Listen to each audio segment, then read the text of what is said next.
Hello friends, good afternoon. જય શ્રી કૃષ્ણ. કેમ છો બધા? હોપ બધા મજામાં જશો અને welcome back to new vlog. તો આજનો નવો વ્લોગ આપણે અત્યારે ચાલુ કરીએ. અત્યારે વાગી ગયા છે 11:30 વાર છે અને જો આપણે અહીંયા શાક વઘારવાનું છે. તો આજે જો મમ્મીએ ભરેલું રીંગણાનું શાક તૈયાર રાખ્યું છે ને એમાં વાણીબેન બનાવવાના છે. શું કે વાણીબેન બનાવવું ને? જો વાણીબેન તૈયાર થઈને બેસી ગયા છે. તો આજે અમારે બધા છે ને વાણીબેનના હાથનું ભરેલ રીંગણાનું શાક ખાવાનું છે. એ તો ખાય કે નહીં ખબર નથી, કારણ કે એના માટે અમે છે ને ગપગોટા બનાવ્યા છે. જો આમાં એના માટે છે ને ગપગોટા ચડે છે સરસ મજાના, બરોબર.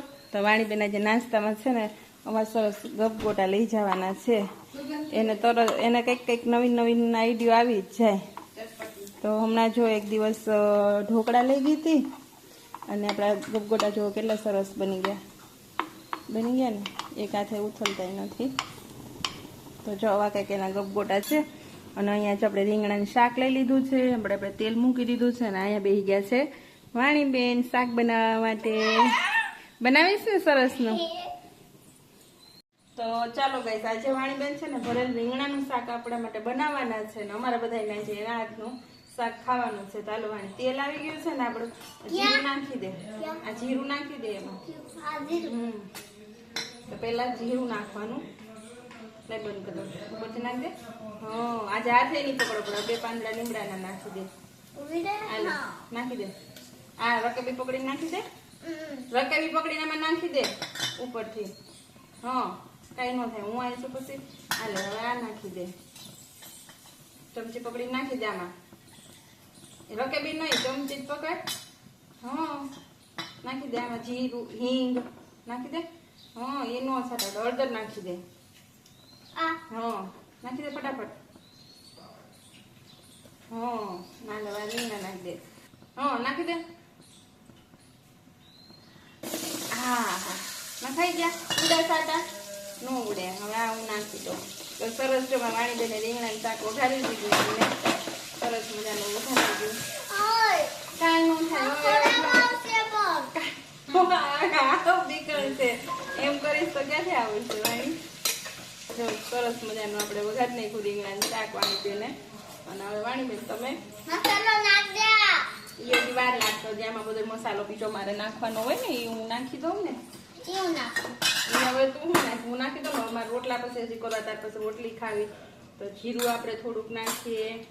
પછી તીખું તો હોય છતાંય કલર થોડોક ઉપરથી સરસ આવે એટલે આપણે ચટણી નાખીએ. પછી ચવાણાનો મસાલો છે પણ ઉપરથી નિમક નાખવાનું. અને ત્યાર પછી આપણે ગરમ મસાલો નાખવાનો, બરોબર?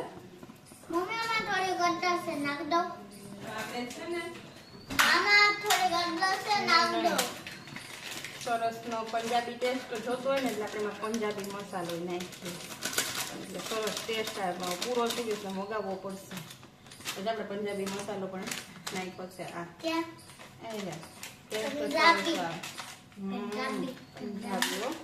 આ ઘડીક વાર તેલમાં સળવા દઈએ આપણે. તો જો વાણીના મસ્ત અહીંયા આપણા ગપગોટા ચડી ગયા છે અને અહીંયા જો આપણું શાક મસ્ત ચડી ગયું છે. તો જો આ તેલમાં મસ્ત ચડી જાય ને રીંગણા, પછી આપણે રસો નાખી અને આપણે આ મસાલો છે ને એમાં નાખી દેશું. ને મમ્મી શું કરે છે? જય શ્રી કૃષ્ણ. મમ્મી જો બીલા સુધાર. અમારા કેટલા હુંડો એક બીલા છે. જાજા હોય ને ઘણા એમ કે હુંડો એક, પણ અમારા હાથે હુંડો જ ભર્યો છે. તો હુંડો એક બીલા હે ને રોજ જો તાજા અમે એટલા સુધારીએ રોજ એટલા અમે ખાઈ જઈએ. તો હે ને બીલા તો અત્યારે બહુ સારા સ્વાસ્થ્ય માટે. પેટમાં ન દુખે અને ઓમ થાય બહુ સારા. બીલાનું ઘણા સરબત કરીને પીતા હોય, મોટા થઈ જાય ને એટલે ઘણા હાથીને રાખતા હોય. તો અમને આવી રીતના તાજા ભાવે તો અમે તાજા રોજ સુધારીને ખાઈએ. તો બસ એન્ડ સુધી વ્લોગમાં બન્યા રહેજો. વ્લોગને એન્જોય કરજો, લાઈક શેર અને કમેન્ટ કરજો. અને ચેનલમાં નવા છો તો ચેનલને સબસ્ક્રાઈબ કરજો.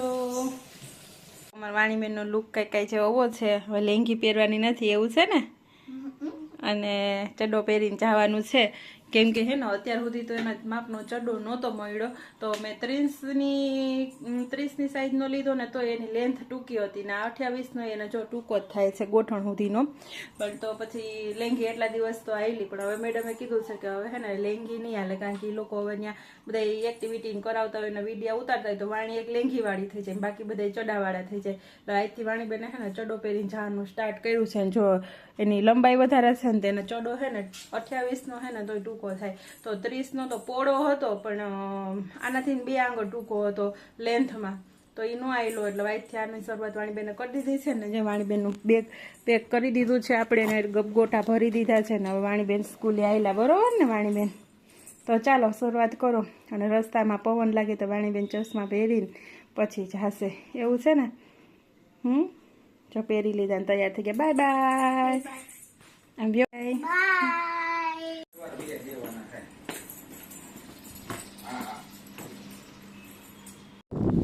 તો ગાઈસ જો તમે જોઈ શકો છો મારે પોપટ જો આવવા માંડ્યા છે, હજી થોડા થોડા આવે છે, બાકી જો આ બાજુ ચકલીઓ જોરદાર છે, મજા આવે આ જોવાની. અત્યારે જો કહેવાયું આવ્યો ને, અને પોપટે છે જો અહીંયા પોપટ બેઠા છે, અને હજી આવ્યા છે 5 વાગ્યા છે એટલે તો જો થોડાક અહીંયા ઝાડ ઉપર બેઠા છે. તો બપોર પછી અત્યારે એટલા જ આવે, કેમ કે અત્યારે હજી એને ખાવાનું મળી જાય.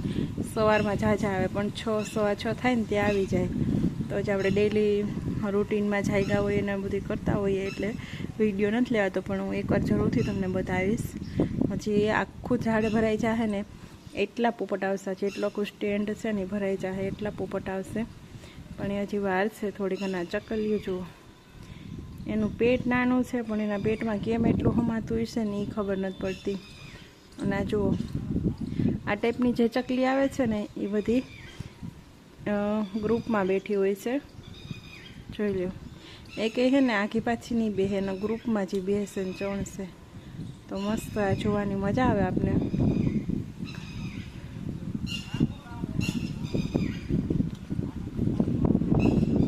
જો પોપટ તમે જોઈ શકો કેવા સરસ લાગે.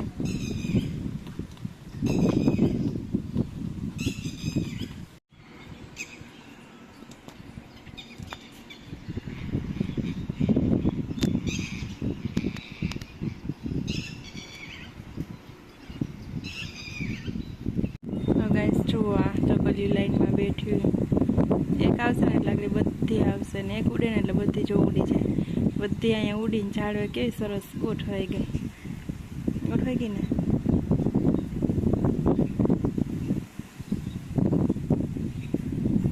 હે ગાઈસ તો જો વાણીબેન અમારા ભણીને નિશાળેથી આવતા રહ્યા કા, અને જો કપડા ચેન્જ કરી લીધા છે, અને આમ જો શું કરે છે ટિફિનમાં બે ગપગોટા વધારીને આવ્યા હતા વાણીબેન, ઘરે આવીને ખાય છે. આ શું છે? તો 2 થી 3 વધ્યા હતા, 12 હતા, એમાંથી એક તો આપણે ખાધું હતું કા ગરમ ગરમ. મેં વાણીને ટેસ્ટ કરાવ્યું હતું, અને બાકીના 11 હતા, તો એમાંથી 2 થી 3 વધ્યા. આની પહેલા મેં એને 8 ભરી દીધા ને તો ફિનિશ કરીને આવી હતી. એટલે મેં કીધું કદાચ 2-3 વધારે ભૂખ લાગી હોય તો ખવાય ને. એમાં પણ આજે હું ખાધું હતું તે ગોળ પપોડી જ ખાઈને ગઈ હતી કા, બીજું કઈ ખાધું નતું. શાક હજી ગરમ હતું એટલે ગોળ ને પપોડી ખાઈને વહી ગઈ. એમાં 2 બટકા તો એની વધાર્યા હતા. મેં કીધું 12 ભરી દઉં ને 10-11 હશે એટલે ફિનિશ કરી જાય, ભૂખ લાગશે તો એ વધારે આવે. એ અહીંયા ઘરે આવીને એન્જોય કરે છે એને, અને ઠંડા છે ને તો એને એટલા મસ્ત લાગે છે ને કે એ મસ્ત ખાય. ભાવે તને? તો જો એ અત્યારે નાસ્તો કરે છે, અને આજનું વાતાવરણ એકદમ તડકાવાળું છે, તો છાશ પૂરી થઈ જાય આખી બોટલ. અને નાસ્તો વધે કા.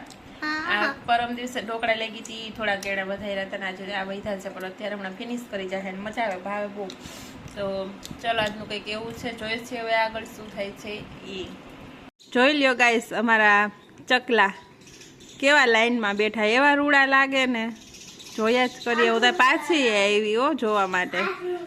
આ રૂડા નહીં, રૂડા રૂડા સરસ ના લાગે. આમ જો પણ કેવી લાઈનમાં ગોઠવા બેઠી. આ નાની ચકલીઓ હોય ને એ બધી લાઈનમાં ગોઠવાઈને બેસે.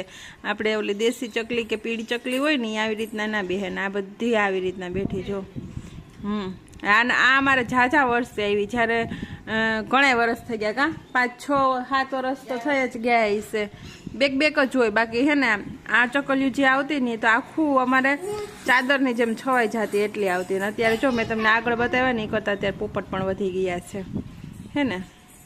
એટલે આ પોપટ અત્યારે અહીંયા બેઠા ને એટલે હે ને અહીંયા ચકલિયું જો અમુક હે ને દેશી જી એ જો અહીંયા ઉડ કરે ને અહીંયા ચણે છે બધી.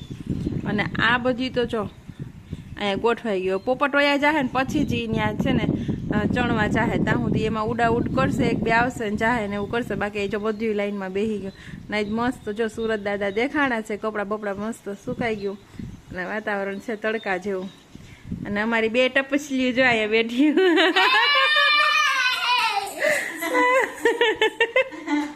એટલે તમે પાસે નથી બેઠી તો તમે ટપસલીઓ જ કહેવાય કે નહીં? જોઈ લે આ દોડીને આવતી રહી પરબારી. ચા તો પોપટ ઉડી ગયા જો. અવાજ કરીએ ને તો ઉડી જાય. પણ આ ટપસલી અહીંયા બેઠી ને આ 2 ટપસલીઓ અહીંયા બેઠી. વાણી તો ગાઈસ જો મારા વાણીબેન અહીંયા લેસન કરે છે. તો આ દિવાલ અમે હે ને વાણીબેનના નામ કરી દીધી છે કે જ્યાં એને હે ને હોમવર્ક કરવાનું, લેસન કરવાનું ને 12 અક્ષરી લખે ને જે બધું લખવું હોય એ લખે. તો આવી રીતના જો એને આડાહવડા લખવાના આવ્યા છે. તો અમુક લખવાના, અમુકની જગ્યા છોડી દેવાની. તો જો વાણીએ કમ્પ્લીટ કરી નાખ્યા છે. કરી નાખ્યા ને? ગુડ. તો બોલતી જાય અને લખતી જાય છે. તો એ રીતનું એનું કંઈક લેસન હતું.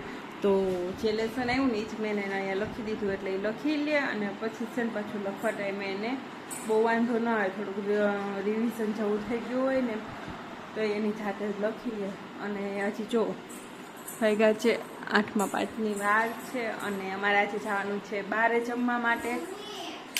તો આજે શક્ય હશે તો હું તમને બતાવીશ, કહેતી નથી. તો જશું તો જે રીતે હું જમીએ છીએ એમ તેમ કરીએ છીએ આગળ બ્લોગમાં તમને જોવા મળી જશે. તો બેના રહેજો બ્લોગમાં એન્ડ સુધી. તો ગાઈસ જો અમે જમવા પહોંચી ગયા છે ને અમે કંઈક આવું સાદું દહીં ઓરો, રોટલો, છાશ, ડુંગળી ને 2-3 પ્રકારના શાક ને એવું જમ્યું છે. ચાલો ગાઈસ તો અમે લોકો જમીને આવતા રહ્યા. જમવાનું સાદું હતું તમે જોયું એમ, કેમ કે દાદાને સાદું જ મજા આવે. અને રોજ તો આપને કંઈ એવું ખાવાનું ન મજા આવે, તેલ બાળું ને એવું અત્યારે બહુ ન મજા આવે. સાદું જ મજા. તો અમે બધા સાદું જમ્યું અને વાણીબેન આવી અને હોમવર્ક પૂરું કર્યું. હોમવર્ક પૂરું થઈ ગયું ને?